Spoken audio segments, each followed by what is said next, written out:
امروز روز 14 چالش 1000 روزی از ماست.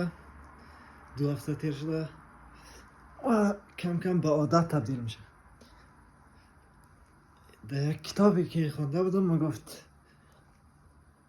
میگفت که عادتهای خوب زمان را به دوستی تبدیل میکنه و عادتهای بد زمان را به دشمنتان تبدیل میکنه. واقعا راست اگه دربارش فکر کنی.